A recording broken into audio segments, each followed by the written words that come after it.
The end is the beginning, and the beginning is the end. You see, time doesn't move in a straight line, but in winding cosmic spirals. And every now and then, the past and the future meet like a grand total eclipse.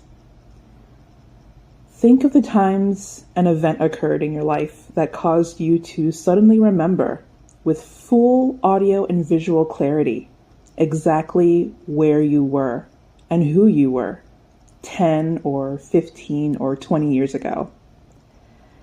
Did the you of 20 years ago have any idea that you were in a simulation? Perhaps not consciously, but I believe there was always a part of you that knew something was off with this place. For some of us, this feeling, this knowing, was but a tiny whisper.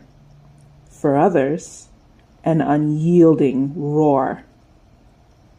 I'd like you to tap into this part of you now, that part of your essence, your instincts, your intuition, your unstoppable quest for truth that led you here today.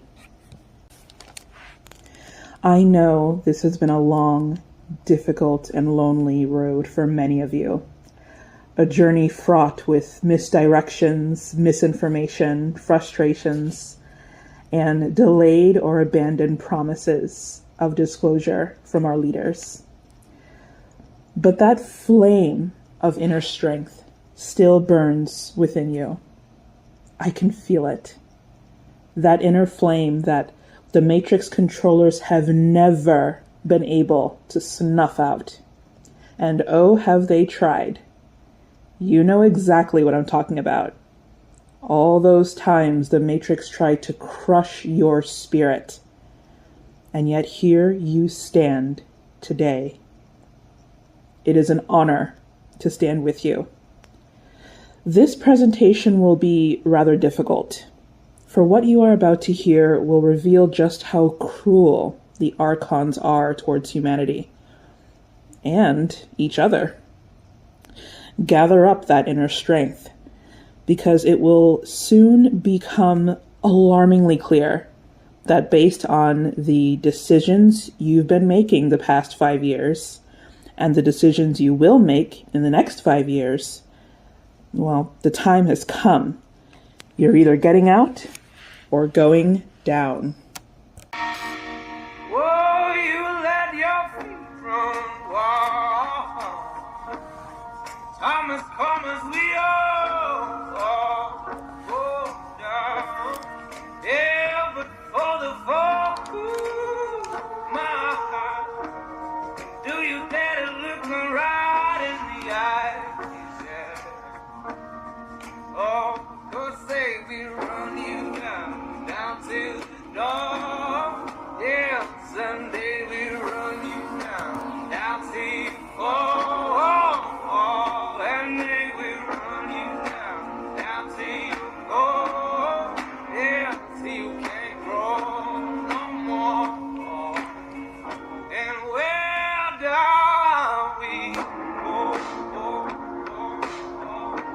where down we go. Say where down we go. I vote that song as the end of the world song. Comment below what you think would be a great goodbye song for the world, for humanity. Don't put any links because YouTube's gonna hide your comment, but just put the song title and the artist. But it won't just be a goodbye song for the world. It'll also be a goodbye song for the Demiurge himself. That's right. He's not making it out of this. The black hole that is closing in on the solar system is going to engulf him, and he can't download himself into the next simulation. This is his last rodeo, And he's been making it known, if you've noticed, for the past couple hundred years. He's been making it known how furious and angry he is about his current predicament. Yes, this simulation is ending. Otherwise, the Archons and the various factions wouldn't be scrambling to get us into the new one. And it has caused a lot of betrayals, let's say, and infighting among the various human factions, alien factions, as well as the Archons themselves. They have split. Some were loyal to the Demiurge, some abandoned him because he's not making it out. Why do we need to go down with you? When the Demiurge became aware that his time was coming to a close, he wanted everyone to be destroyed with him. Everyone, the Archons, all the various factions, all of humanity, the entire solar system. Some of the Archons disagreed with this. They saw no reason why they should be destroyed. They worked very hard to achieve their status as an Archon. They weren't about to see it end now. So there was a split among the Archons, and some of them decided to turn against the Demiurge. They plotted against the other Archons that were trying to bring in an asteroid known as Apophis to hit Earth. 4 of the 7 Archons tried to thwart this plan because they need Earth in order to eventually download themselves to the next simulation. When I was out of body, there was another thing that I noticed around this dwarf sun, which, again, like I said, is behind the counterfeit or fake sun that we usually see. Behind it is a dwarf sun, the real sun, and that sun is surrounded by what looks like a sort of Dyson sphere. Not exactly like a Dyson sphere, but very similar to it. That Dyson sphere is keeping the Demiurge in check. It's keeping him essentially caged so that the various alien factions can do what they need to do to escape to the next simulation. Furious, this fire-breathing sun god has been causing many celestial events, especially in the last 200 years. The Carrington event of 1859 is a great example of this. These geomagnetic storms, or coronal mass ejections, CMEs, are actually more dangerous than we think. What we've been experiencing has been part of a grand illusion. Allow me to explain. As I was preparing slides for this presentation, there is a music channel that I like to follow called Electronic Gems. And on my subscription feed, I saw that they had posted a new song. I didn't care for the song as much, but the thumbnail of the video, the picture that they showed was rather interesting because I saw something very similar in space. The Arcturians and the Anunnaki had a joint project to build this panel, this time panel technology, where every time Leo, the lion, the sun god, would roar and try to destroy Earth, they would line up these panels in such a way that the strength and the power and the effect of the roar, the solar flare, would be split up, not through space, but through time. This is very interesting because, Howdy McCoskey talks often about the world fairs. I always found it interesting, these great American fires of the 1800s. In the mid-1800s, the sun emitted a very powerful roar or geomagnetic storm that essentially put almost all of North America in flames at the same time. But instead, what we experienced was that great big firestorm split up into several cities at different times. And the technology that was used to do this, to facilitate this, were these time panels. It was very similar to watching the double slit experiment, except instead of the beam splitting in space, it was splitting through time and these time frames. And as these time frames, came down the dimensions, another faction, a human hybrid faction, works together with elite humans to decide, okay, when's the best time and place to put this portion of the fire, that portion of the fire, that other portion of the fire. And that's what caused all of these, like the Great Chicago Fire, right? The New York City fire, the Boston fire, all at different times, but all in that same era in the 1800s. And they used this technology to mitigate, because they can't stop it. They can't stop the Demiurge. He's too powerful for that. But what they can do is they can split up the effect to mitigate it over time. So that instead of one big fire that destroys the entire continental United States and Canada all at the same time, instead certain cities are destroyed at different times to mitigate the effect. And I see the same thing essentially happening now with these wildfires. The wildfires that are happening in California and throughout various states, but also the major wildfires that went on in Canada in 2023 that caused so much smog, especially here in the Midwest and the East Coast. The same thing essentially is going on, where the sun, which has been in solar max, but not only is the Earth's magnetic field protecting us, but these time panels are protecting the Earth.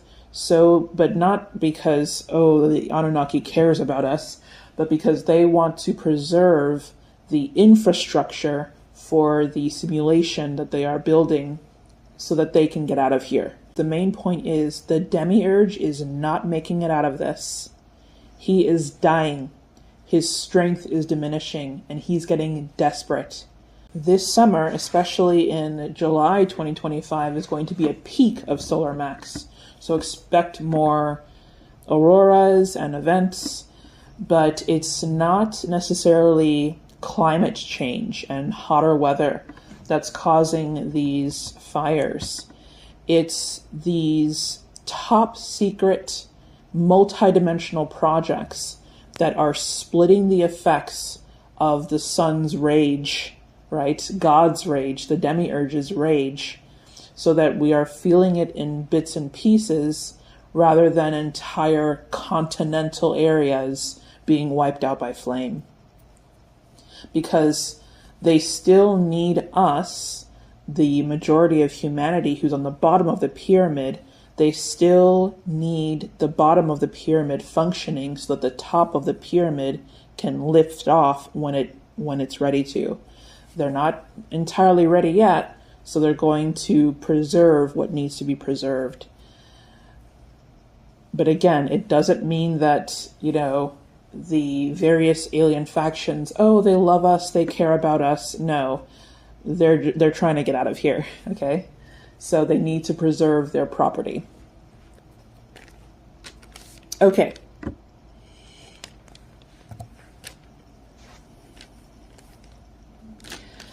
Now, the Endgame is going to be carried out in 5 phases.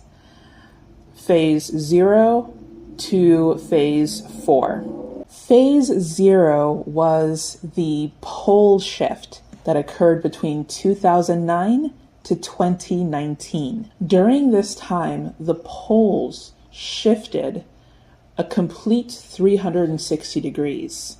Now, during this decade, a lot of people, let's just say, woke up to the unreality of our reality. This shift caused a lot of changes on multiple levels of the simulation that stirred, rocked, moved a lot of people's spirits and multidimensional selves. And a lot of people felt that. A lot of people had spontaneous out-of-body experiences, usually just maybe one or two. Some people had spiritual awakenings that caused them to seek answers. But a lot of people woke up at some point during this decade, especially. They woke up to the multidimensionality of our environment. And the goal of this was to shift timelines. Pretty much what we experienced from 2020 onwards wasn't really supposed to happen, which is why a lot of the psychics and intuitive readers, they knew that something was coming. If you recall, a lot of people said that something was coming in 2020, but they couldn't really pinpoint what it was because the timelines were shifting. And this happened to everyone. So, and all of these New Agers saying that, oh, well, you could have shifted yourself to a different timeline. No, everyone was shifted to this one. Okay, that's why everyone experienced 2020 and onwards. There's no people that disappeared and they're in some other reality where 2020 never happened. No, everyone's here in this one. So the pole shift began in 2009.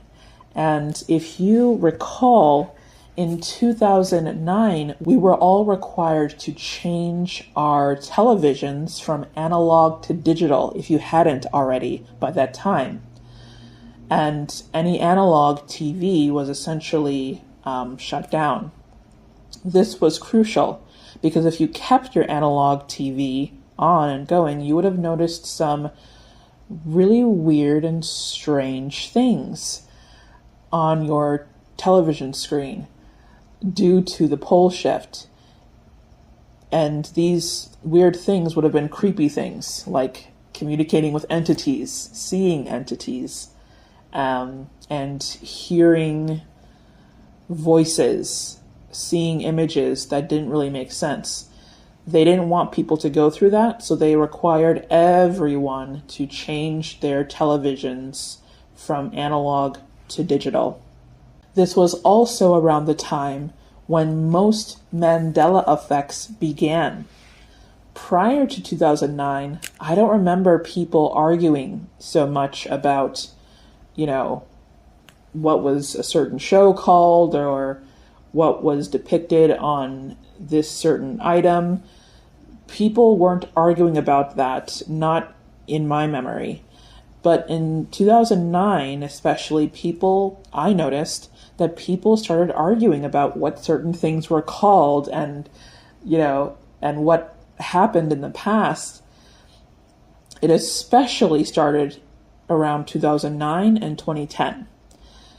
That was because of the pole shift, which was phase 0 of the Endgame plan. So no, you're not crazy. Things did shift. The timeline did shift. And some people remember it, some people don't. The next phase, phase 1, is going on now. So this is the biblical apocalypse. So the biblical apocalypse follows the plan of the 4 horsemen. But the same faction that mitigated the sun's rage and fury to break it up into pieces, that same group, that same multidimensional group, also worked to dampen or mitigate the effects of the biblical apocalypse, the 4 horsemen. So you recall the first horseman was on a pale horse, wearing a crown, who brought plague. So we all know what that was, right? The 2020 pandemic. Now, notice, however, that yes, unfortunately, the immunocompromised especially were affected by this, but it wasn't like what people thought it was going to be. It wasn't like half the world's population died, right? So that was done on purpose. 2020 could have been much worse than it was. The same thing is going on with the other three horsemen. So I can't remember the order now, but I think the next one was the horsemen that brought famine. Instead of experiencing straight up famine and drought, we're experiencing higher food prices and inflation. So it's very inconveniencing, and a lot of people are struggling. But for the most part, especially in developed nations, most people still have a fridge full of food, even though it's costing them more and more every time they go to the grocery store. But that's still fulfilling the prophecy. But again, the various multidimensional factions have mitigated that. And again, the next horse, the one that brings a sword, I think, the one that brings war, right? World War III. Now, of course, it's bad. It's very bad. But a lot of people, especially in the West, especially in America, Canada, are still far removed from that. Obviously, people in other parts of the world are deep into that, but most people are still sort of watching World War III unfold rather than it being brought to their home, right? World War III isn't being brought here as of now in America, in the United States. And that's what I kind of mean in terms of it's not this, it's not this global panic yet. Because again, they still want you to go to work. They still want you to continue building and upholding the base of the pyramid because the elite are still building their bunkers. They're still working a lot of things out with this 5D ascension, the next simulation. They're still building a lot of things. They still need the people on the bottom to work and labor and make the money. So they're not going to shut down your grid yet. They're not going to cut off the power. They're not going to, stop everything because they still need the economy to be going, even though it's not going very well, but it's still going, right? People still are motivated enough to get up every morning and build civilization still. And that's the point. So basically the biblical apocalypse is what we've been going through and what we will continue to go through from about 2020 to 2027, these dampened effects. Now the fourth horseman that brings death, that one's going to be in a different way than what we think. And that goes into the next phase, phase 2, what I title the mini or mild zombie apocalypse that I see occurring in 2027, 2028. Now, some people have been wondering, and there's been rumors circulating around, that there's going to be an alien invasion. It's actually not going to be what you think. It's not going to be like the film Independence Day, right, where spaceships come and invade the Earth from the sky. Absolutely not. It's not going to be like that, which is why I wanted to calm people down with the whole drones thing that happened. No, okay, no. The alien invasion isn't going to come from the sky. The alien invasion is going to come through the womb. The children are going to be changing. And this has been facilitated by the events that occurred in 2020. in 2021. This is what I mean.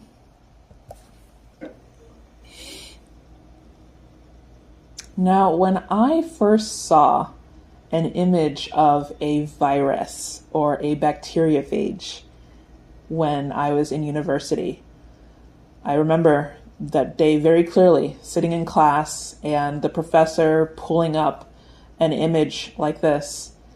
And I immediately in my head go, that's a robot. That's a robot. You cannot stand here and convince me that nature made this thing. That is a robot. And I don't know exactly why that thought came to my head, but it came very, very strongly. And, I kind of just moved on from it. But over time, especially after my personal awakening, it became clear to me that this was definitely the case. Now, these miniature robots or nanobots are designed to basically cause mutations, gene therapy, evolution. They carry the genetic material that the programmer wishes to express in a host. They invade the host cells, inject this new DNA, and force the cell to manufacture the proteins of this DNA, changing the host slowly but surely into whatever the programmer designed it to. The idea behind immunizations is to expose an organism to a little bit of the disease agent so that the immune system can work up a response to it so that any future infections it'll be able to fight. Okay, that's the basis of the premise behind immunization. And there are various methods to achieve this. Now, the method that was specifically used in the immunizations that were released about 4 years ago had nanobots that carried mRNA, basically an mRNA retrovirus designed to reverse engineer DNA when it binds to the host cells. And it was designed in such a way that it would change and alter the host silently and slowly, so nothing would be noticed at first. Obviously, right, when people got the shot, they weren't dropping like flies because then people would stop getting it. They had to make it in such a way that it appeared relatively safe, right? So that people would be like, okay, I think it's okay to get it, so then they got it. And according to the latest statistics from the CDC, the World Health Organization, NIH, they're saying about 72% of the entire world population have been vaccinated. Now, it takes about 7 years or so, a 7-year cycle, for all the cells in an average human adult body to rejuvenate and recycle. Some of you have heard of that notion that it takes about 7 years to receive a new body. So this is why I'm saying that 7 years after people who got the shot, especially in the children whose cells are dividing and replicating faster, they're going to express certain changes, not only in their appearance, but their behavior. And most of these changes are going to be rather unfortunate. And we're starting to even see these changes now. This is an electron micrograph of bacteriophages, viruses, docking on a cell host and injecting it with their genetic material that they're carrying in their capsid, the sort of crystal structure. This is mass-produced alien robotic technology. So there are a couple things to this as well before we move on. and describe exactly what I mean when I said the alien invasion isn't coming through the sky, it's coming through the womb. Not everyone who gets the shot is necessarily going to start experiencing changes, but the vast majority of people will. A few people are what is known as non-responders, vaccine non-responders. And every once in a while someone finds this out when they go to a hospital to get blood tests or to get titers, or when a woman goes in to deliver her baby. A nurse may tell her, you need to get certain shots because your titers for certain antibodies are low. And the woman may be like, but I got all my shots. I got all my immunizations as a child. And they're like, yeah, but we need to stick you again because the lab test came back and shows that your titers are low. And she may be like, okay, whatever. But, unfortunately this is the protocol. It doesn't make sense because certain people have blood types where they don't have the receptors on their cells for these little machines to hook onto, right? And dock and clamp on. For example, I am a vaccine non-responder. If I had gotten the vaccine, most likely it would have just washed through my body. It wouldn't have docked, so it wouldn't have anything to stick on. So my system would just clear it out and it would be removed through my waste. And that is exactly why they encourage the boosters, right? So that, in case you are a natural non-responder, you'd get it again and again and again in the hopes that eventually at least one of these little robots would attach on and then start mutating and changing your cells. It wasn't the sickness in itself that carried this. That was just to motivate people to get the inoculation. And I'll link an article in the description that talks about the different blood types and how they responded differently during the pandemic. So that's one. And number two, although even if someone didn't get vaccinated, if they were intimate with someone who did get vaccinated, that would also introduce this nanotechnology into their system, particularly when it comes to procreation and making more children. Again, this goes back to what I was saying before about how the alien invasion is mainly coming through the womb. It's not going to be spaceships invading us in the skies. It's going to come silently and over time through the womb.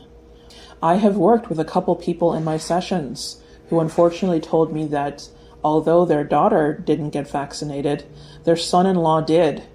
And their daughter is starting to feel symptoms now, and I've even worked with someone whose daughter actually died for the same symptoms, the cardiac issues that some women are facing after they get vaccinated. But wait a minute, she didn't get vaccinated. She didn't, but she slept with someone who did, right? So now it's not contagious in a way that, okay, well, if you hug someone or share food with someone, that you're going to get the nanobots. No, but if you are intimate with them, that's when there can be transmission. And that was done purposefully. The controllers in these world organizations knew that not everyone was going to get it. They knew that a lot of people were going to be skeptical and, very resistant towards getting immunized. They knew that, but they also, and they expected it, but they also knew that a lot of people would still end up sleeping with someone who did. And that was the point, because again, the alien invasion isn't coming through the skies, it's going to come through the womb. How is this going to play out? we're already seeing it now. So I've told you guys before that I worked in daycare. I'm a biologist, but I've also worked in daycare, especially in my college days. My side job was working at daycare. And I also I also babysat, here and there for friends and things like that. Now I've noticed, especially in these last 5 years, a stark rise among very young children of nonverbalism. Now, nonverbalism is one of the premier symptoms that a psychologist or a psychiatrist might use to eventually diagnose a child who's supposed to be talking at a certain age according to normal developmental stages. If they're still not talking, and they refuse to talk, but they're sort of like moaning or vocalizing, but they still can't seem to form words, that is one of the signs that the child may potentially have autism. And that's what they're going to say. They're going to say that there's a rise in autism, severe cases of autism. That's not it. It's going to be worse than autism. What's essentially happening is the children are changing form. They're changing species. And here's what I mean by that. The second thing besides nonverbalism that I'm seeing more and more in children is biting.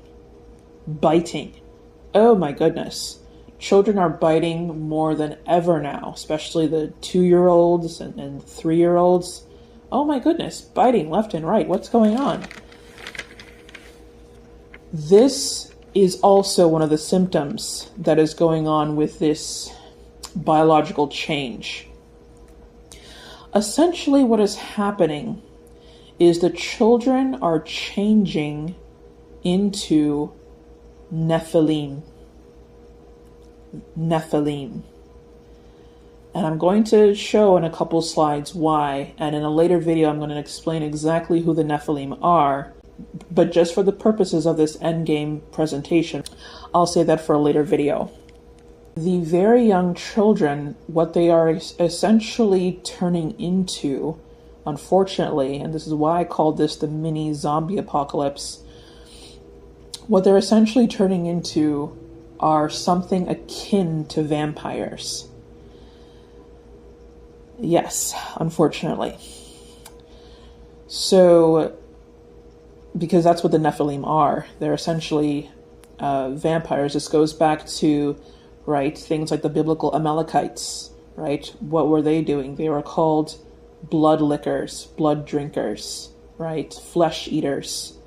And I had the video as well about the Christian ritual of eating the flesh and drinking the blood, right? What is that ultimately? It's cannibalism, it's vampirism. And I talked about the vampire squid in my Origins Part 2 video. What I'm seeing are the cases of nonverbalism and biting becoming much more severe. And it's interesting because the Nephilim don't talk much. Most of them don't talk at all. A lot of them are nonverbal. Not so much the hybrids, but the pure Nephilim that live underground, they're nonverbal. They communicate either telepathically or through a sign, like a sign language and signals. And a lot of these children are, they're coming in more psychic, more telepathic. Some people call it the crystalline or rainbow children, right? The new generation after the indigo children, right? The older generations, now it's the crystal rainbow children. I don't know what the new ages are calling them, but they are these children that a lot of them have been diagnosed with, various psychological conditions, or they're just different. But the severe forms are increasing, and it's, again, the nonverbalism and the biting. The biting is going to get worse, so much worse, to the extent that what I saw is that eventually it's going to get so bad that when a parent tries to discipline their child, like for example, if a child is misbehaving and the parent wants to maybe smack them moderately in the tush to, make them stop the bad behavior, I see the child quite literally grabbing the adult, biting their wrist so hard to the point where blood is drawn and flesh is ripped off. Here's where it gets creepier. The child will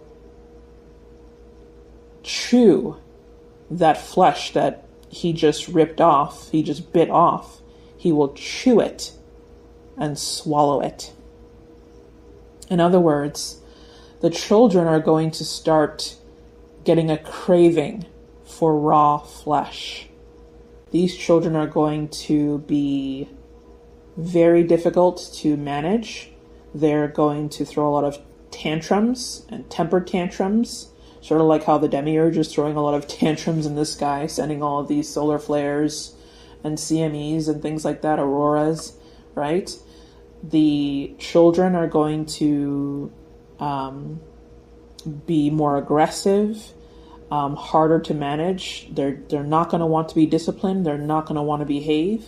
They're changing, and they're changing faster. They're the first ones that are going to start showing these more extreme changes, especially in 2027, 2028. Another thing that some people are going to notice, premature graying of the hair. Even though they're not prematurely aging, but their hair is going to start graying. And a lot of them are just going to decide, you know what, I'm just going to dye my hair silver and white. Now, for the adults who were vaccinated, what I see happening when they complete their 7-year bodily cycle, unfortunately, it's not going to be mass death, but it's not going to be pretty. I see their extremities, the very tips of their fingers and the tips of their toes starting to turn black and rot. It's going to be very small at first, like maybe one day you just see a random dot, a splotch on your finger or your toe. But then over time, you start noticing more of these. And then eventually the entire tips of their fingers and tips of their toes, the extremities are going to start turning black, almost rotting.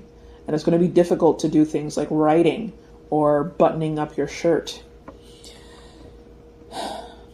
What I also see is forgetfulness. It's going to be mild at first. Again, they're going to say that it's a severe cases of dementia, but it's not. It's this change going on due to the introduction of this viral foreign mRNA, which reverse engineers this DNA. It's not compatible with the elderly generations especially, so it's just going to manifest as this rotting, essentially. The youth are going to be able to adjust and be more compatible with these changes, but the elderly are not, for the most part, and they are instead going to be experiencing these kind of symptoms. Similarly, they're going to also experience premature graying. It's going to be harder to notice that, though, because they're going to think, because some people may just attribute that to normal aging. But again, the kids are going to be graying as well. So the elderly and the adults will start experiencing just mild forgetfulness. Oh, where are my keys? But as this process progresses, they're going to start forgetting more important things like people's faces and names. They may also experience the loss of speech, behavioral changes, psychoses, mild telepathy, and other neurological disorders. But why? What's going on? Why are they doing this to us? Why did they do this to humanity? What I saw was that there's basically a lot of underground faction wars going on. The Nephilim underground have several times throughout ancient history come up on the surface. And we'll talk about more of that in a few slides. But basically, there's been an effort by other underground factions to stop the vampiric Nephilim from coming onto the surface world and taking over, by building basically these barriers, these iron barriers all underneath the Earth's crusts and things like that. And as you know, iron burns the Fae, things like that. Essentially separating the human world and the human experience from the underground Nephilim experience. The Nephilim are also prevented from going further underground to the nicer places closer to the heart of the earth, where places like Agartha, Shambhala are, because of their vampirism. The aristocrats in Agartha don't want to be associated with that. So the Nephilim that are sort of stuck in this in-between underground layer basically declared, after all these underworld faction wars, you know what? Fine. If you won't let us take over the surface, then we'll turn the surface people into Nephilim. We'll turn the surface people into us. So that's basically what happened. And that's why they are essentially forcing humans to evolve. It's going to obviously be devastating, because I've talked to a lot of you during my sessions who have said that their entire families got the shot and they were the only ones in their family who didn't. And, all I have to say is, in the coming years, when it becomes obvious, and some people have already told me that they're already starting to see changes in their loved ones. And again, like I said, it is confirmed that autism-like characteristics are exponentially on the rise. And it's not just because more kids are getting diagnosed, more people are aware of it. It's literally because the species is quite literally changing. So we know a little bit about why, right? The underground Nephilim essentially declared war on humanity and said, you're going to turn into us. But how exactly are they doing this? Okay, we know the vehicle, right? These nanobots. What's exactly going on here? So I came across this article titled "Scientist Mixed Squid DNA with Human Cells to..." And I'm just like, okay, wait, stop. Why would you do that? Why would you do that? Like, why? This is what I call a mad scientist, right? It's like, there comes a point where you shouldn't just do a science experiment just to see, can we do it, right? You have to think as well of the moral and ethical implications of that. At least that's what I think. This came out in June of 2020, and I thought, especially since we know a little more about the squid beings. Now, they were doing this to see if they could essentially cause transparency in human cells, because a lot of the squid are transparent, as you can see in the pictures here. Squids are cannibalistic.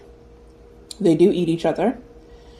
And now notice a couple things in these pictures, not only how transparent or translucent they are, but also the contrast in their eyes between the whites of their eyeball and the very black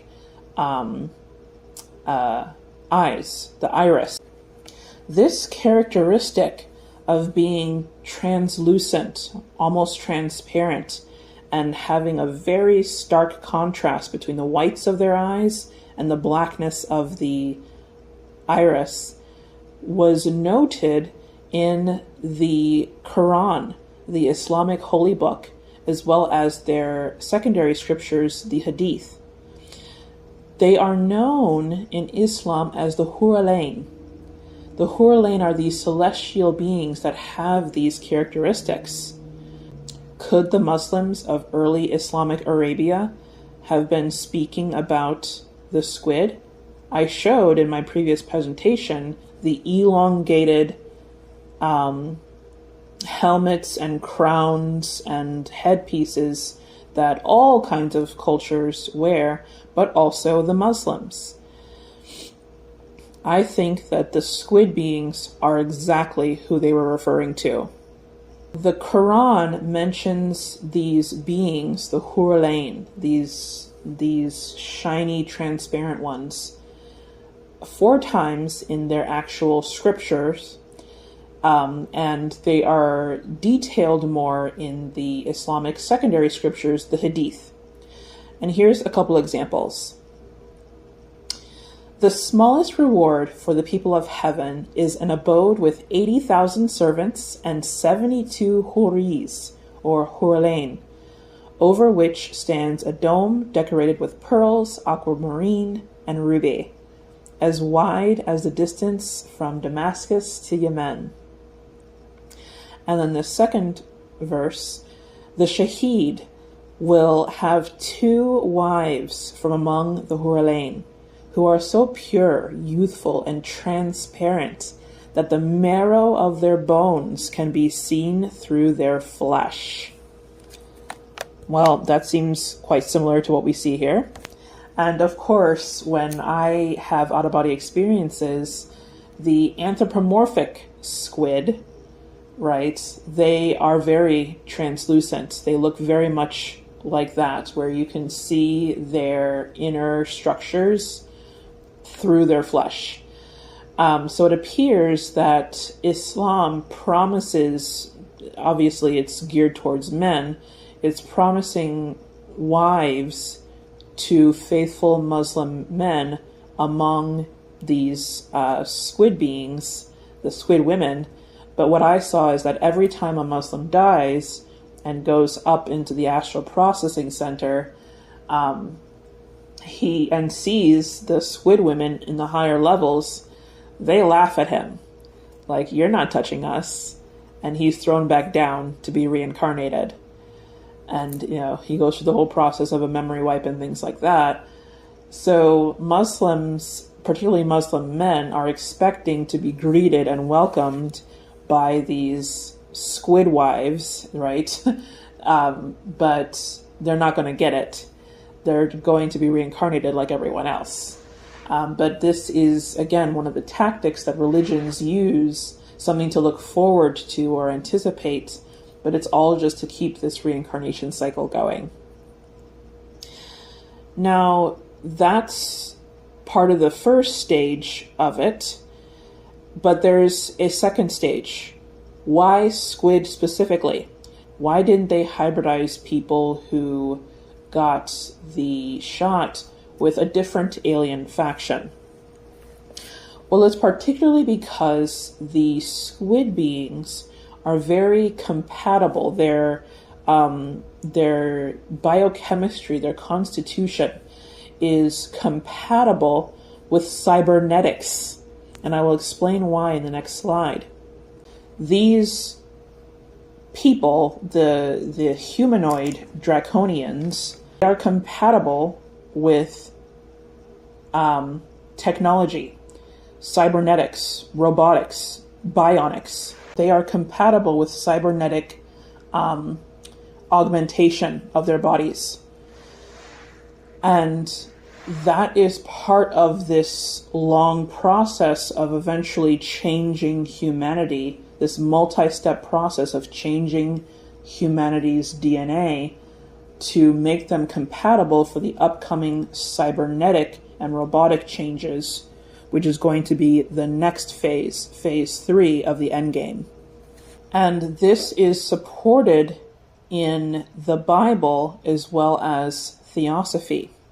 Now, in theosophy, there's this concept of root races. The final root race, the 7th root race, if you read the description, in my opinion, I interpret that as clearly cybernetic. They're going to be a cybernetic people. And it's the final stage of the evolution of humanity.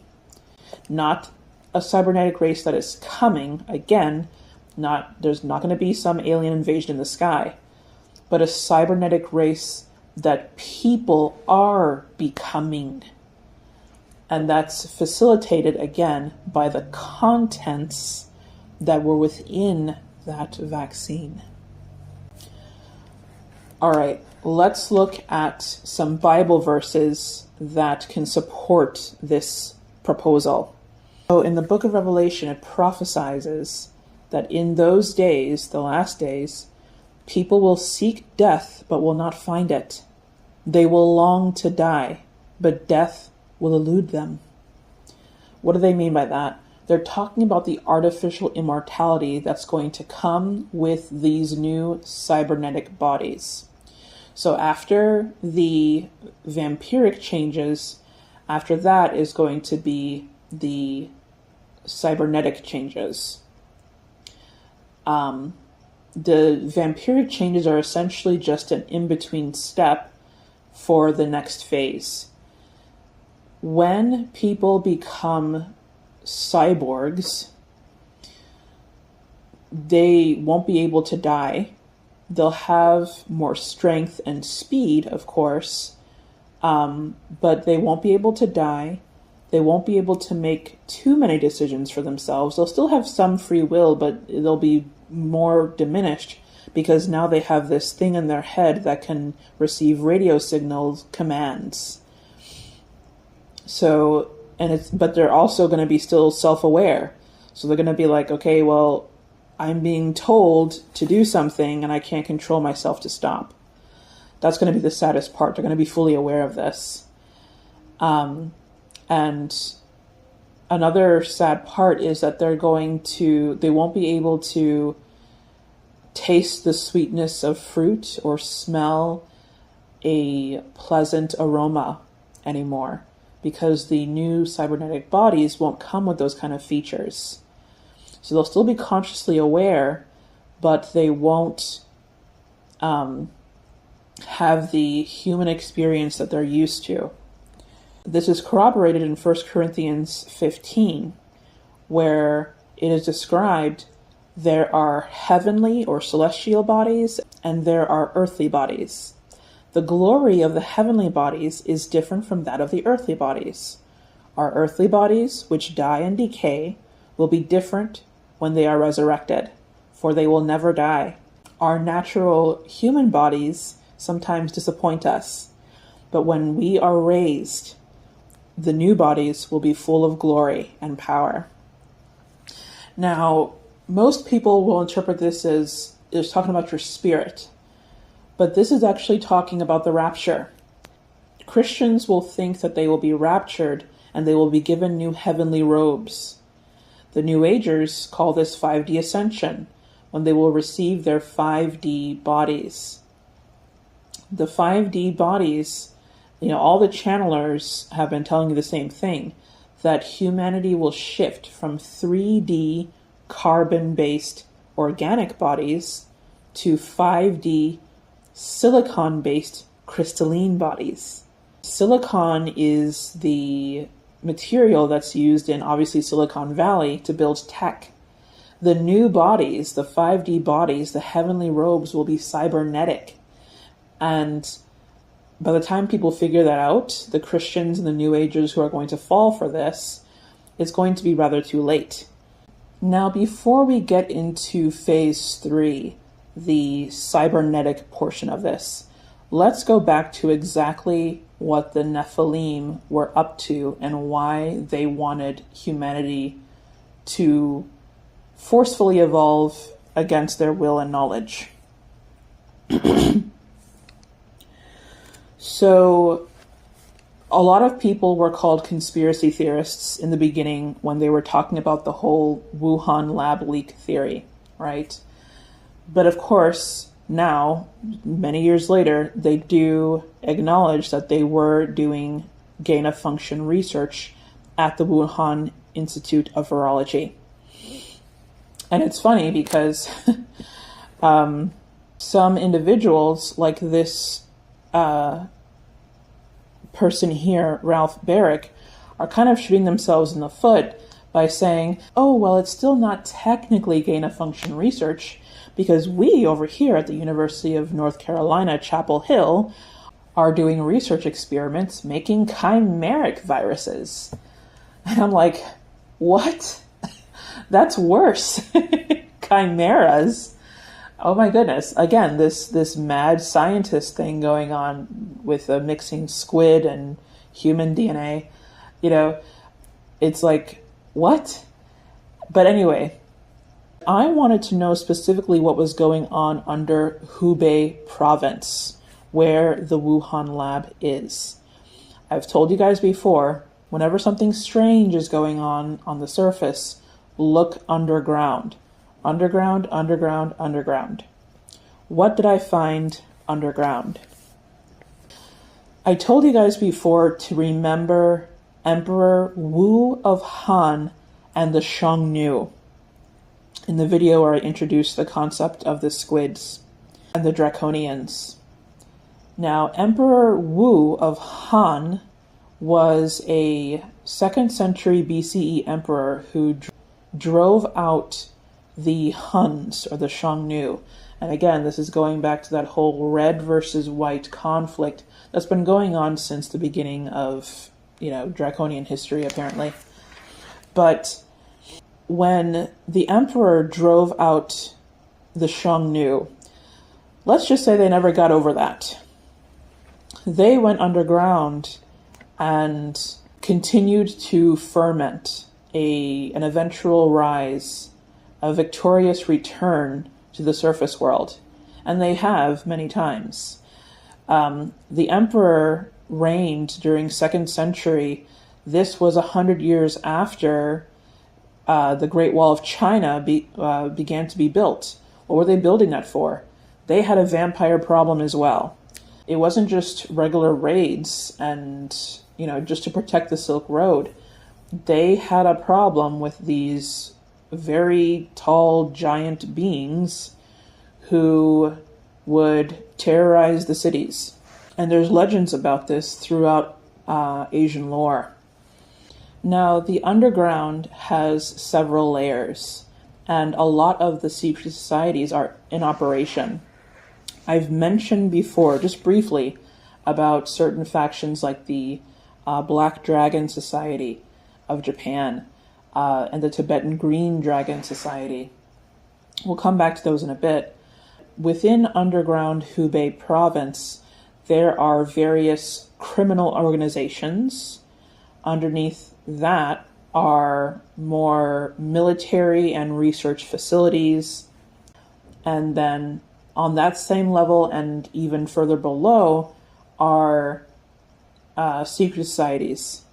Now, throughout China and other parts of Asia, the gangs, the criminal organizations, the syndicates, the triads are connected to the secret societies. The criminal organizations follow orders from the secret societies to make money for them to take further underground, as well as to control or influence geopolitical and socioeconomic aspects of the surface world. There are various dragon societies associated with each major Asian country. So I already talked about the Japanese Black Dragon Society and the Tibetan Green Dragon Society. Underground China and Hong Kong have a Red Dragon Secret Society. Various secret societies in Korea answer to the Golden Dragon Society, established by the Kim dynasty. In fact, the last name Kim means gold, and they're associated with the Golden Dragons. think of your North Korean leaders, right? Kim Jong-un or Kim Jong-il. That Kim is the association with the golden dragons, and it's a very common name. Mongolia has the White Dragon Society. The Philippines has the Blue Dragon Society underground. And Vietnam, Thailand, Cambodia have the Yellow Dragon Societies. Now, Malaysia and Indonesia do not have dragon societies that I know of because they're Muslim and they have different secret societies, but many of the major Asian countries are associated with a different color dragon. And again, they each have their own clans and hierarchies, and, they know about each other. And they work together in this vast underground interconnected syndicates and organizations that are involved in weapons trade, drug trafficking, human trafficking, but they're also involved in the military, the government, and, like I said before, of course, other secret societies. And they're very much in interaction with the Western underground secret societies and the Western governments. Many of these Eastern secret societies, including the Dragon Societies and the Lotus Societies, are associated with Pure Land Buddhism. The Pure Land in this Buddhist sect is basically the promised land. It's this underground paradise that they aspire to one day live in if they clear enough karma and do well during the reincarnation cycle. Certain underground beings have essentially promised the humans who serve them, if they diligently obey them, that they will give them some sort of ticket or access to the Pure Land. So I know it's getting a bit complicated with all these different societies and factions and things like that. Overall, the main point is there are these underworld faction wars, these Nephilim wars going on underground. Now it's interesting because we were told that it was a Chinese bat, right, that started this whole thing. And interestingly enough, ironically enough, it was, but not in the way that you think. When I saw this individual in underground Hubei province, he was a bat man, a vampire bat. Essentially, people who got the shot were inoculated with this Nephilim individual's DNA, which is going to essentially turn humanity into his children, if you will. In his megalomaniac supervillain mind, that's how he is thinking he is going to essentially change and control humanity by essentially turning them into him. This individual is one of the many underground princes that I call the Merovingians in the West, and in the East, I call them the Chinese Dragon Kings.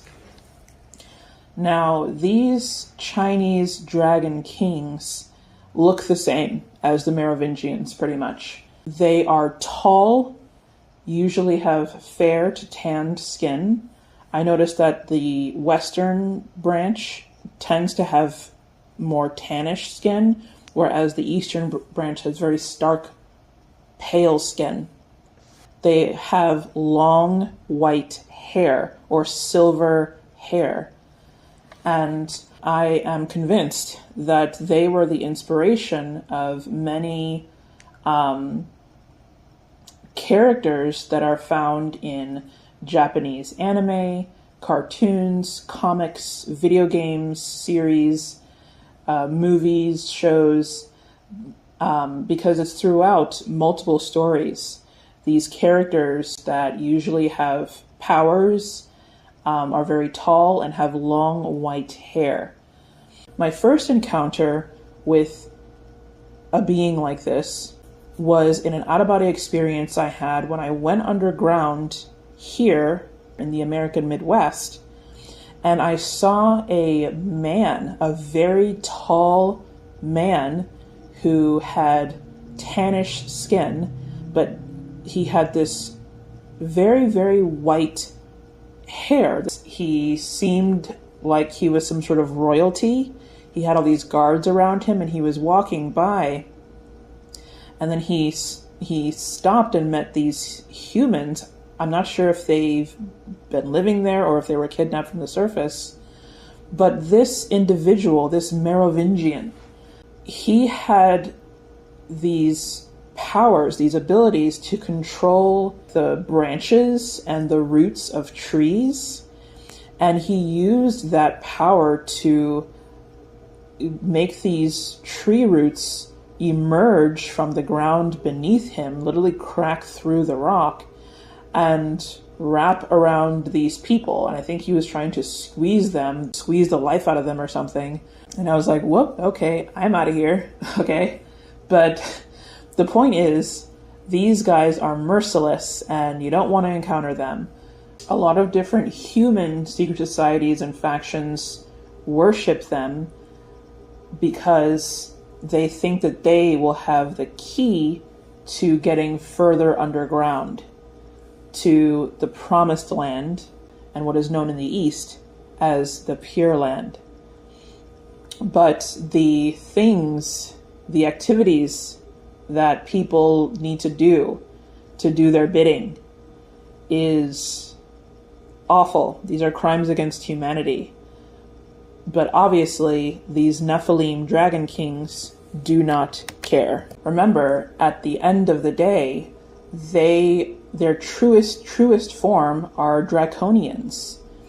And although other alien factions like the Atlanteans, the Arcturians, and the Anunnaki, they want to build civilizations, of course, in order to enslave them. The Draconians, on the other hand, want to destroy civilizations, to consume them and devour.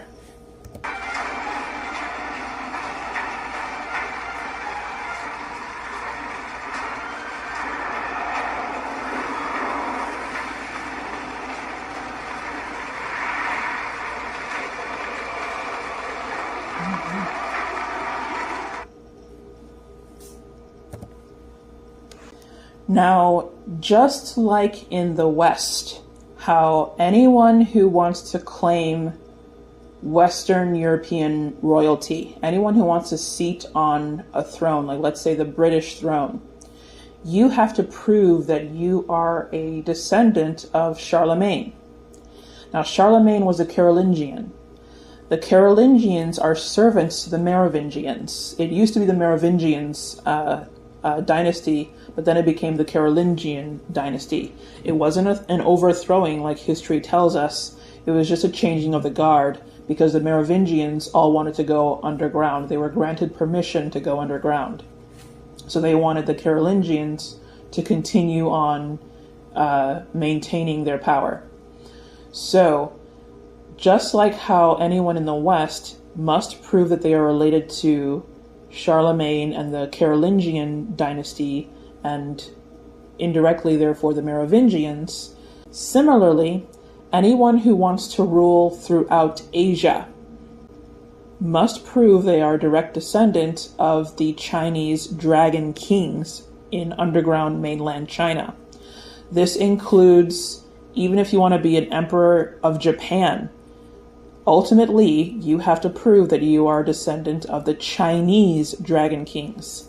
So this includes emperors of Japan, the lords of Korea, the kings and queens of Manchuria, the royal dynasties of Mongolia, Philippines, Thailand, Taiwan, Hong Kong, everywhere. You have to prove that you are descendants of the Chinese dragon kings if you want that crown and if you want that throne. Anyone who is a Chinese dragon king must prove that they are the sons of the Southeast Asian vampire queens. Now, the Southeast Asian vampire queens are no longer in existence. They were wiped out. But in the ancient times, they dominated Southeast Asia. If any of you have heard of Praveen Mohan, he is one of these ancient alien or ancient astronaut theorists who is a devout Hindu, and he believes that many of the Hindu temples around the world are talking about extraterrestrial visitations. Now, he had a video where he showed a carving in Indonesia of these giant women in ancient Indonesia that hunted humans, the early man, for sport. These giant women were old hags that had these very large fangs and elongated earlobes. They would walk around terrorizing the early human settlements, and they dominated Southeast Asia. Their offspring became the Chinese dragon kings. So again, this relation to vampirism and cannibalism and human domination. The interbreeding has supposedly led to a wide variety of forms, ranging from completely reptilian to nearly human in appearance. The Naga race is related to another underworld race, the Hindu demons, or Rakshasas. In China, the Lung Wang, dragon kings, closely resemble the Nagas in many respects. The Lung were said to dwell either in the celestial realm, i.e. the stars and planets, or beneath the surface of the earth. They too were said to possess a magical pearl in their forehead, a mystical or divine eye or source of power. Like the Nagas, some of the entrances to their palaces or kingdoms could be found beneath lakes and rivers or behind waterfalls. Almost always such entrances were well hidden from the intrusive eyes or feet of mortal men and women. One such entrance to the Chinese underworld was said to be in the eastern mountain of Taishan near Kufu province. This entrance to the Chinese hell was guarded by savage demons called Men Shen, often depicted as warriors wearing fierce animalistic masks or faces. There was also interaction between the Lords of Hell, as they were known, and the Dragon Kings. The four Hell Kings, called Yan Luo or Yan Wang, possibly derived from the Hindu death god Yama, ruled over a vast region consisting of 18 levels or locales. In one tale, a Dragon King is robbed by an extremely clever and human-like monkey, who is similar in many respects to the Hindu Hanuman, who in turn came into conflict with the Rakshasas of the underworld in the Ramayana. The Dragon King calls on the help of Yan Luo, who are in turn bested by Monkey as well. The Japanese hell is even more of an amalgam of different traditions, as it incorporates Chinese, Hindu and Buddhist characteristics into an earlier animistic Shinto system. We will talk about that monkey part in a bit, but before that, let's get into phase 3. So after phase 2, the zombie apocalypse, where especially the children will be changing around 2028, right? 7 years after all the cells have regenerated and reformed. Some people are going to be, when they put that VR headset on, they're going to be downloaded not directly into the next simulation. They're going to be downloaded in such a way that their mind is transferred to robot body. Then they are going to release these robot people who, again, are going to be remote controlled through these radio signals to follow commands. But they're still going to be aware, but they won't be able to control themselves. And that's when things are going to get pretty bad. They're going to say, as usual, it's for your own safety. We're locking down the cities, implementing curfews and things like that, whatever. The point is, these robot people are essentially going to cause, and this is difficult for me to say, but they're eventually going to end the lives of a lot of people. Okay, I'll just say that. And by a lot, I mean a lot. Okay, in the biblical prophecies in Revelation, where it says that angels are going to be sent to wipe out a third of humanity. Okay, those angels are going to be these cybernetic beings, these cybernetic forms. The thing is, it's not going to be artificial intelligence the way we think, okay? It's not like your toaster or your refrigerator or your laptop is suddenly going to become a thinking machine and is going to have opinions about things. No. But what's going to happen is that consciousness from a human, from someone who's already alive, is going to be downloaded or transferred into a mechanical or robotic body. A cyborg, a cybernetic form. And that is what the artificial intelligence really is. So the secret of artificial intelligence is that no machine can actually become conscious and self-aware with a personality. But instead, what they want is the singularity, the fusion of conscious man with unconscious machine to create a conscious machine. That's what the end goal of artificial intelligence really is, to fuse man and machine, so that the human still has a conscious mind, but just has an artificial body. This is also where the reincarnation cycle comes in, because the people who die from the Terminator apocalypse, they are going to, as usual, go up into the astral processing center, right? They're going to go into the light, meet spirit guides and things like that, and they're going to be convinced that this is the rapture if they're a Christian, or that this is 5D ascension if they're a New Ager. They have to put on these new heavenly robes, or the 5D bodies, which are essentially just downloading more people's consciousness into more robot bodies. So these robots are going to continue being manufactured en masse, and they're going to keep being turned on, if you will, like come online, every time a human mind is downloaded into it. That's when the robot comes to life.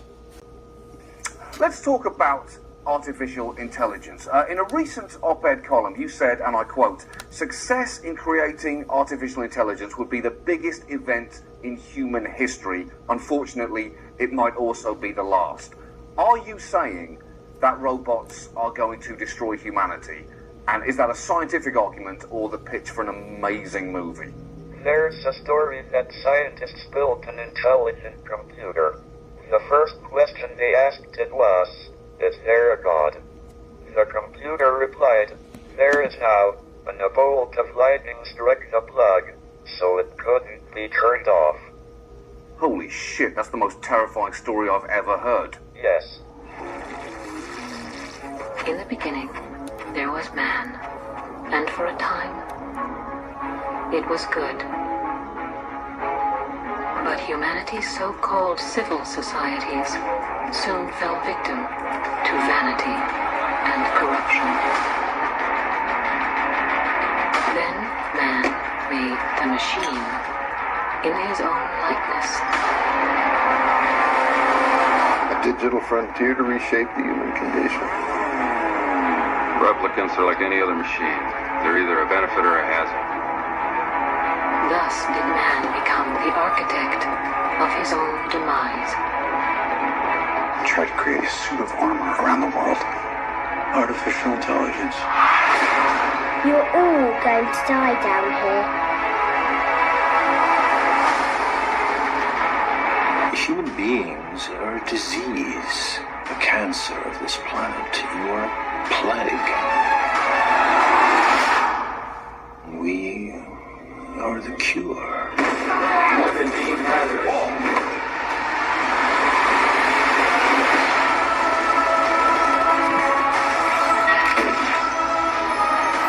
To protect humanity, some humans must be sacrificed.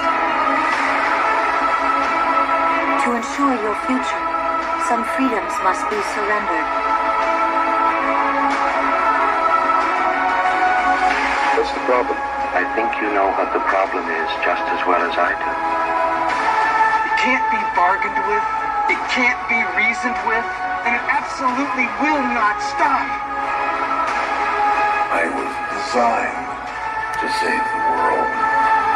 There's only one path to peace. Their extinction.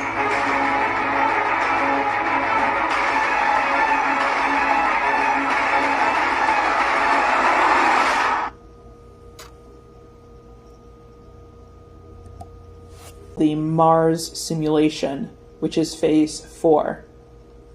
And they're going to ask for this. They're going to desperately ask for this. Why?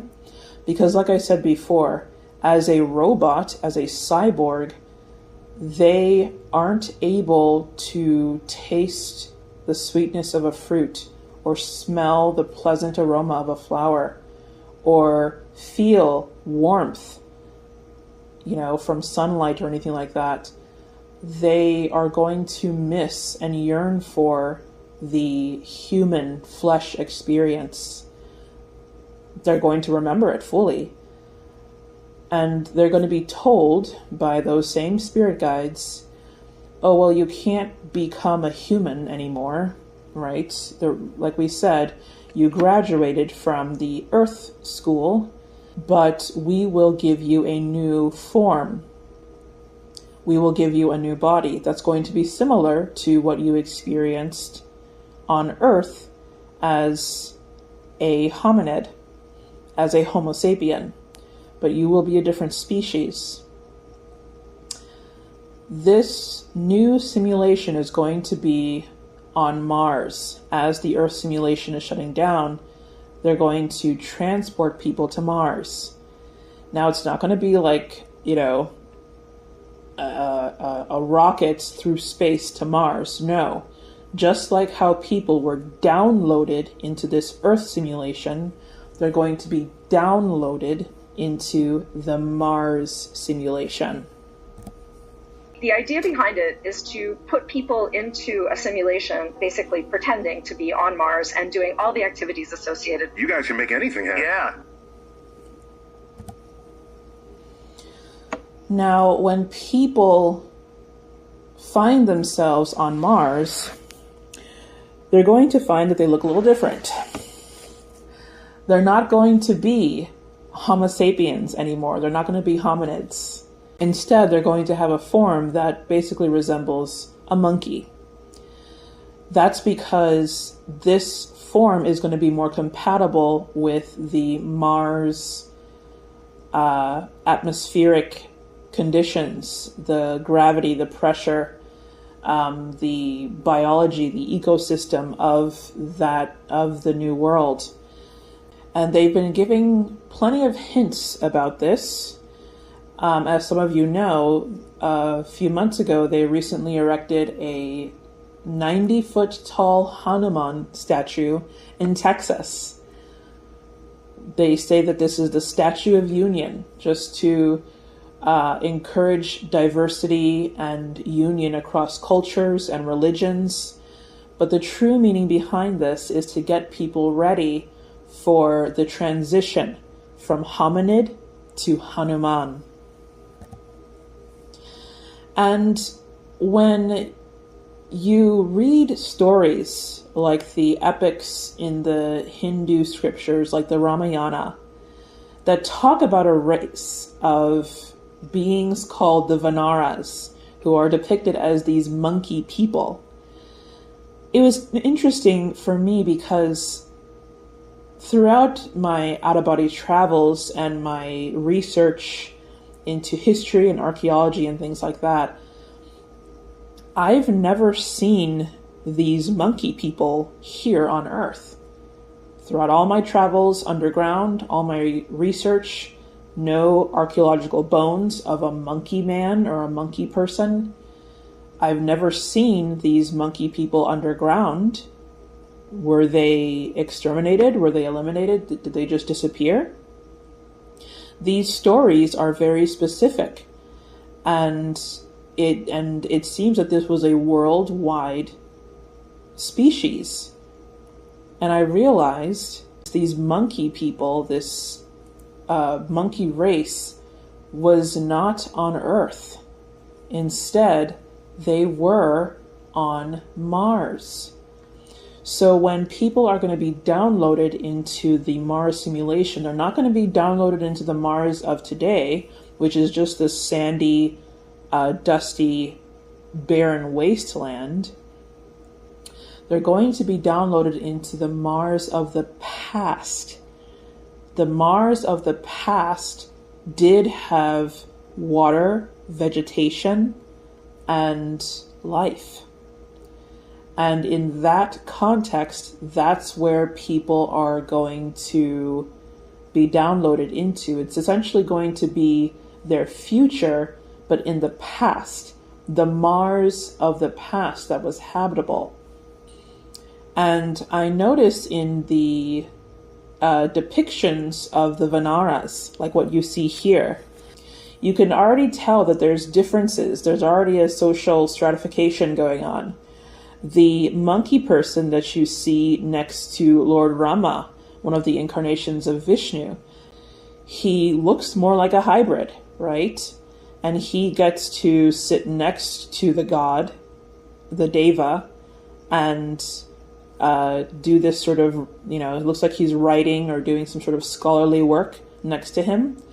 But I noticed that the monkeys that are in the background, farther in the background, are covered more in fur and look more primitive.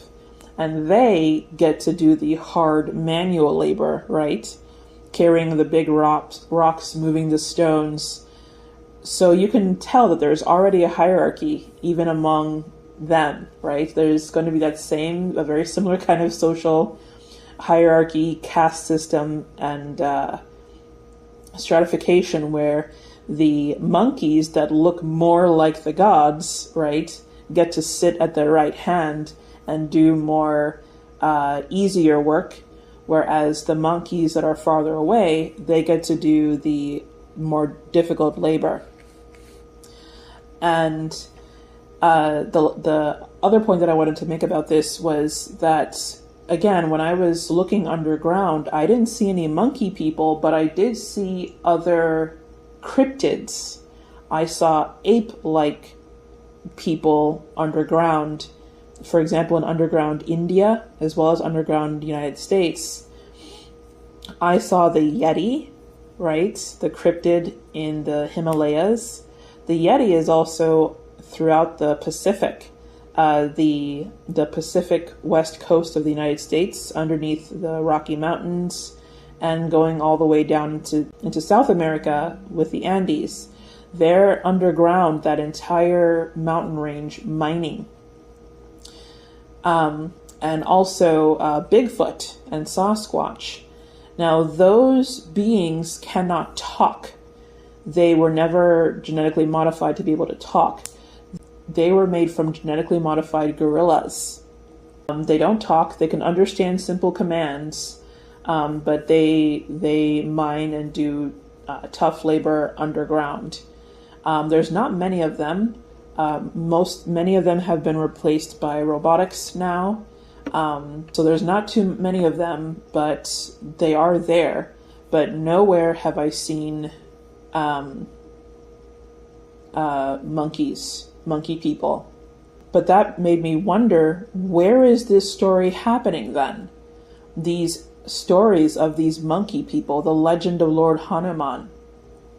I think that what was happening in stories like the Ramayana is they were trying to preserve this knowledge, this prophecy, but it was relayed as the story of the past. It's kind of convoluted because it is the past in terms of, again, linear timeline, but in terms of what humans are going to experience, it's going to be their future. The ones who agree to this because they agreed to the robot bodies, because they agreed to the 5D ascension, because they agreed to the shots, because they were just following orders. And so that would be the completion of the phases. And what's essentially happening are the Draconians are going back in time to escape the black hole, to escape the simulation shutdown, and to download themselves into this next and final simulation. They can't go anywhere besides this. That will be the final yuga, the final cycle of time that they can ever be in. The problem is it's going to be longer than this one. So the people that download themselves into the next simulation, they're going to be stuck there for longer. If this one lasted for thousands of years, the next one is going to be 1,000,000 years. What's interesting, again, is that the legend of the monkey has been throughout popular culture. One of the most popular cartoons growing up, if you recall, was Dragon Ball Z, about this race of monkey men called the Saiyans, who have these superpowers. And when their planet is destroyed, they come to Earth and intermarry and create these hybrids. Now, the main character of Dragon Ball Z is named Son Goku. He was inspired by the legend of Sun Wukong. In the past few years, if you've noticed, there's been a lot of monkey talk, if you will, in the media. There's been multiple renditions of the Monkey King story. Apparently it's very popular in Asia, this legend. I hadn't heard about it until I started studying this stuff, but apparently it's this popular phenomenon. The most I ever knew, again, was just Dragon Ball Z, but I didn't know what inspired that. It was the Monkey King. It was the Monkey King. And there are so many Monkey King legends. The movies, right? Monkey King Hero is Back. The Monkey King 2, there's probably a Monkey King 3, I don't know. But Dev Patel last year made a movie. He directed a film called Monkey Man. And I haven't watched it yet, but I want to because it looks pretty cool. But I really like Dev Patel. He acted in the film Chappie, which was about artificial intelligence, and he played the role of a dev, a god, who created an artificial intelligent being. And it was just so profound, the discussions between the creator, right, the deva, and his creation, asking him why he created it. I was also very much impressed by Dev Patel's rendition of the famous Indian mathematician Ramanujan in the film The Man Who Knew Infinity. So I really like this actor, Dev Patel, so I am going to watch it, but I think that what's going on is subliminal predictive programming, where they're essentially getting people ready for this eventual monkey transition. Because again, like I said, when the people transform in phase 3 to the robots, they're going to desperately ask to be flesh and blood again. and they're going to beg for it, and they're going to be told, yes, you can, but you're going to be in a form that's not, you can't be a human again, but it's going to be a different species, and it's going to be something more similar to a monkey. And they're doing this thing again where they are making the legend of the monkey look pretty cool, right? He has these very cool martial arts moves, right? He carries that magical staff, and, you know, when he fights a rogue human or something, you, as the viewer, are ending up rooting for the monkey man, right? Yeah, defeat that bad guy, the villain, the human, right? And you end up rooting for him because he's the hero of the story, right? Monkey King hero is back. So it's one of those things where they're sort of getting people ready for this monkey Mars transition.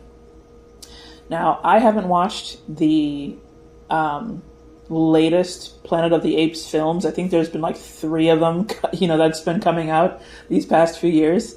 I haven't watched them. I'm not interested. But I did watch the original Planet of the Apes of the 1960s and 70s because I wanted to know what that was about. And wow, profound. It's incredible, and it's about, again, these time loops, these time cycles that I talked about at the beginning, about how, things come back full circle. So what was the past will eventually become humanity's future when people download themselves into the Mars simulation and become monkey men and monkey women. It's going to be very similar to what we experienced on Earth. Civilizations will rise, civilizations will fall, people will come and go. There will be heroes, villains, stories, legends, sorrows, triumphs, trials and errors, ups and downs. It's going to be very similar. I don't see them becoming as advanced technologically as we are. I don't see them, having cars and planes and trains and things like that.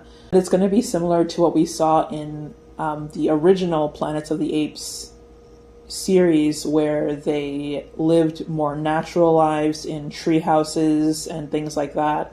They still had impressive buildings, but they're not going to have like skyscrapers and things like that. And they're not going to want to. They're going to prefer to live closer to the land. But again, it's going to be a similar story where there's going to be wars, there's going to be religions, there's going to be a reincarnation cycle, obviously. People are going to question things.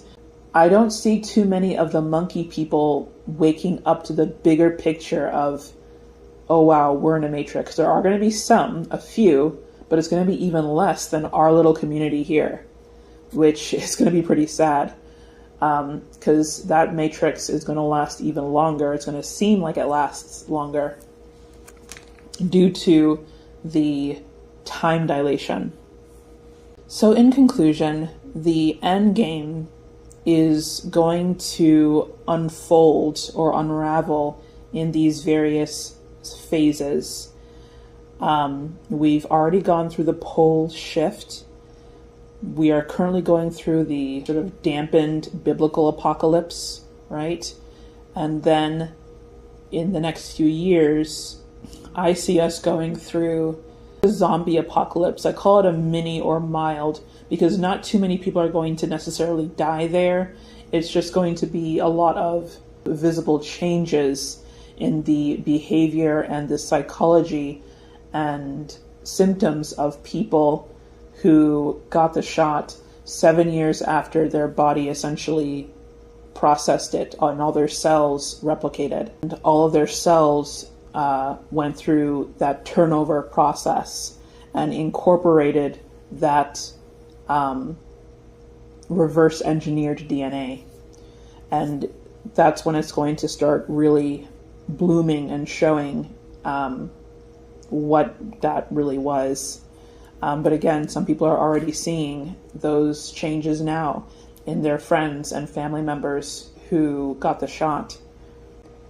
As this is happening, the black hole is going to continue throughout all of this. The black hole is going to continue moving closer and closer. I read an article recently that, astronomers aren't even saying anymore that the clouds of Neptune are vanishing. They're literally saying that the clouds of Neptune are gone now. They have vanished. Past tense.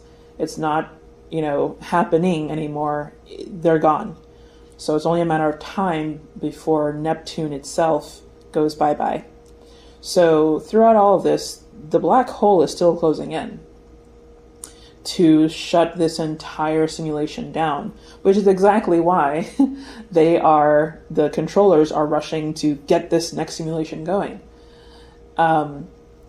That's literally the catalyst for this whole thing, for the whole everything. Like I said, from the Industrial Revolution up until now, to establish a global World Wide Web, the net, to form the infrastructure, the digital infrastructure to allow the next download.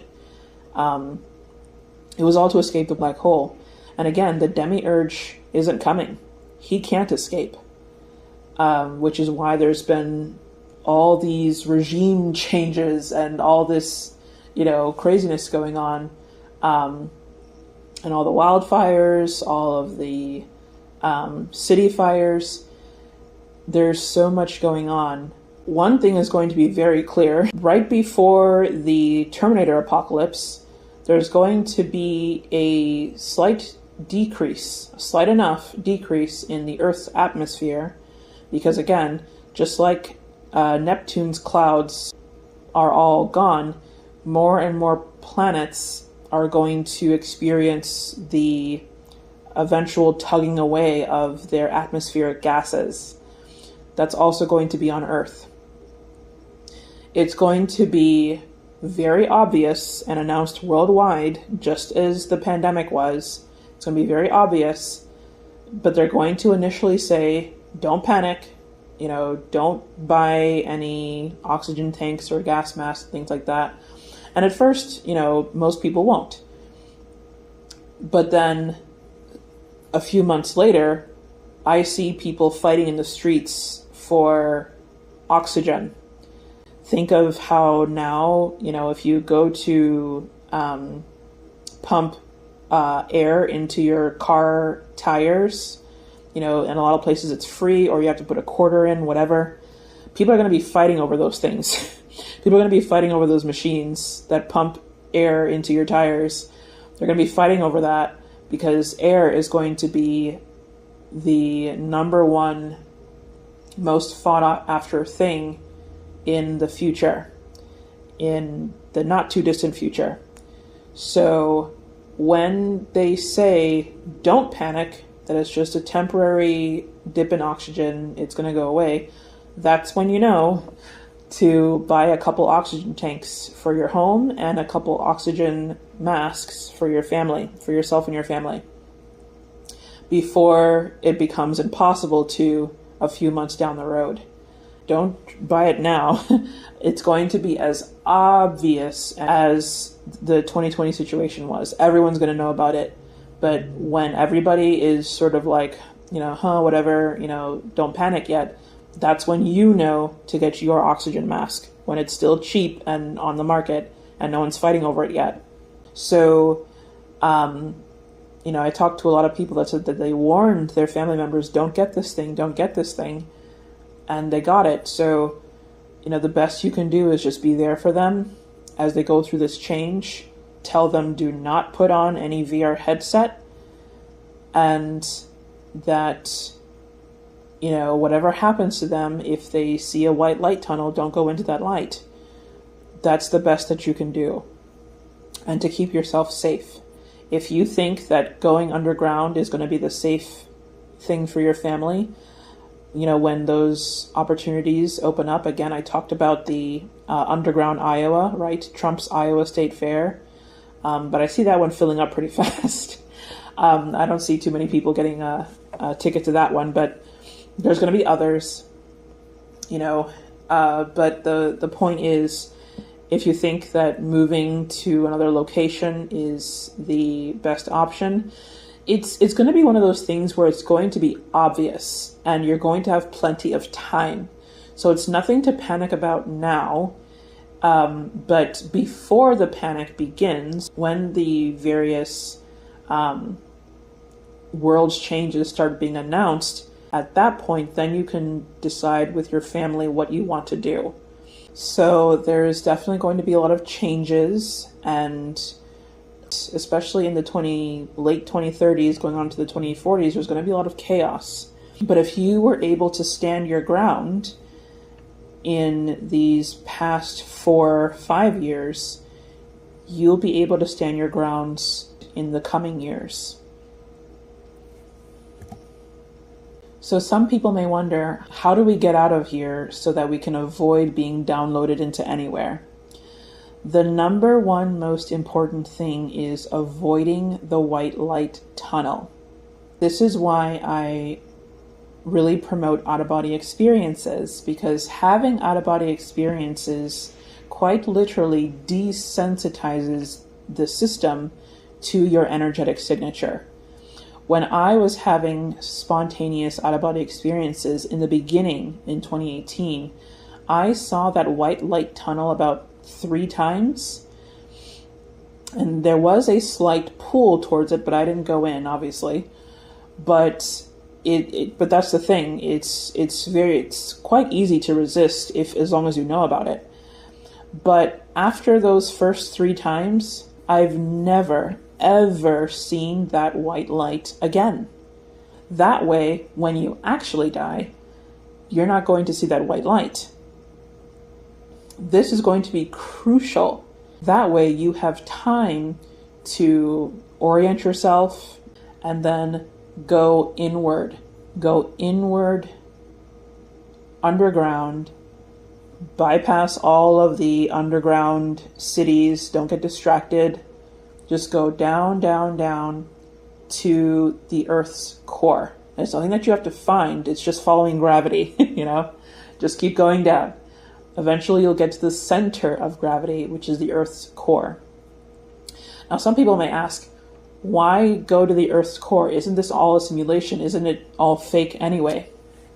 Actually, the Earth's core, the central portal, is the only real thing in this fake simulation, in this false construct. Why? The archons cannot create. The Demiurge cannot create. So how did they create this false matrix? They stole the seed, the core, which was the blueprint from a being that some people may call Sophia. The Demiurge stole this core, this seed, this software engine, and built this false construct upon and around it. So the core, the Earth's core, is the only real thing in this false construct. That's why going through it, you emerge on the outside. Or you can just wait for the black hole. The black hole is essentially going to do the same thing. It's going to shut this simulation down, total system shutdown, and then everyone who is a true spirit or a true soul is going to emerge back on the other side. The real universe, where they were before all of these false constructs, all of the madness, and all of the time dilation. So what you're going to find is that on that side, not as much time has passed by, right?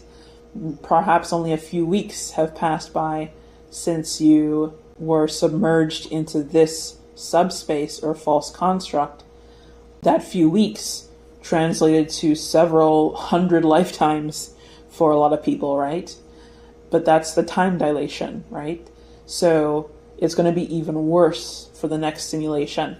So basically do everything you can to prevent yourself and the people that you love from putting on the Neuralink VR headsets. Live your life to the fullest in the time that we have. But remember that it is a game. Don't get so caught up in the game that you select yes when prompted if you want to play the game again. I know it seems bad, but you have more power than you realize. The reason they bombard you with the fake love frequency, right, is so that you are compliant and you think that they're nice, so you're nice to them, right? But if you were to channel that rage, that righteous anger, they wouldn't stand a chance, right? And it's no surprise that the New Age tells you never to be angry about anything. Be passive, be compliant, be in the receptive mode, because they don't want you to stand up for yourselves. They don't want you to channel that inner power and have no regrets. You did your best at life, and when your time comes, your business here is concluded. Don't let anyone convince you need to go another round. This is why I say intention alone isn't enough. You need to have a plan, a strategy. And I think that out-of-body experiences are a great way to help not only formulate a plan, but to test if it actually works. Because some things take practice. Sometimes when you try to materialize something in the astral realm, it doesn't work at first. But with practice, you are able to do all kinds of incredible things in the astral realm. You don't want to start practicing, right, how to materialize and do things, after it's already too late and, spirit guides are around you. You want to be ready beforehand. So I recommend practicing, and I plan to have some services on my website that's going to help you do just that.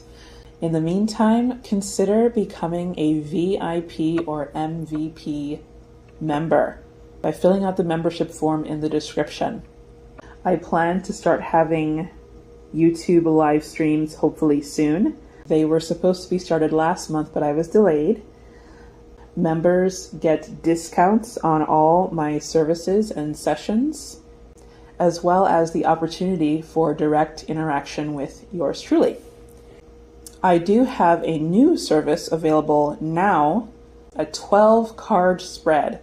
Some people have asked me, what do I see for them in 2025, or advice on what to do in the coming or plan for in the future, what they should look out for. I suggest a perennial tarot reading or a year-round tarot reading, a 12-card spread, to help give you an idea for some guidance and a plan going forward. Decisions to make for the years ahead. I think a perennial tarot reading will be a great place to start. Up next, Origins Part 3, and we'll wrap it up. And we'll wrap up the Origins series with the Part 4. My website is darkmystic9.wixsite.com/session. Please share this video if you found it informative. I will be back soon. You won't have to wait too long. Thank you.